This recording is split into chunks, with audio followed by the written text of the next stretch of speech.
பற்றி தான் இங்கு நான் பேச வந்துள்ளேன்.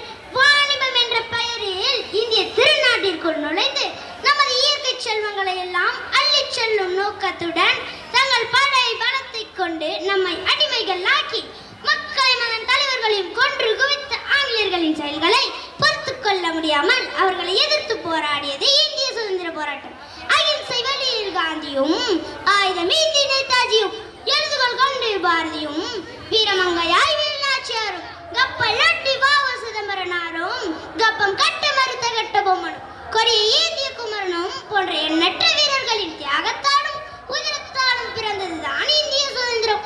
தண்ணீர் விட்டா வளர்த்தோம் சர்வேசா என்ற இப்பெயரை இந்த மகாகவி பாரதியாரின் வரிகளுக்கு ஏற்ப பல வீரர்கள் இந்திய சுதந்திரத்திற்காக தமது வாழ்க்கையினையை தியாகம் செய்தனர். அறவழி போராட்டம் உச்சமடைந்ததை தொடர்ந்து ஆங்கிலேயர்கள் இந்தியாவிற்கு விடுதலை அளிக்க முன்வந்தனர். இதன்படி நமது நாடு 1947 ஆண்டு ஆகஸ்ட் திங்கள் 15ஆம் நாள் விடுதலை பெற்றது. இந்திய திருநாடு ஒரு சுவைமிக்க தேன்கூடு. அந்த தேன்கூட்டில் தேன் என்ற நமது இயற்கை வளங்களை தங்களுக்கே சொந்தமாக வேண்டும் என்று வீர முழக்கம் செய்தனர் நமது வீரர்கள். இந்திய சுதந்திர வரலாறு இந்திய மக்களின் ரத்தத்தால் எழுதப்பட்ட ஒரு மகா காவியமாகும்.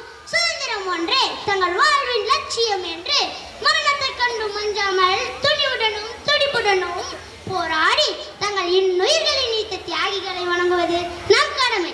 நமக்காக தங்கள் இன்னுயிர்களை நீத்த தியாகிகள், இன்னுயிர்களை நீத்த அனைத்து சுதந்திர போராட்ட வீரர்களின் நினைவுகளையும் மனதில் இருத்தி பெற்றுத்தந்த சுதந்திரத்தின் பேணி காப்போம் என்று கூறி விடைபெறுகிறேன். நன்றி.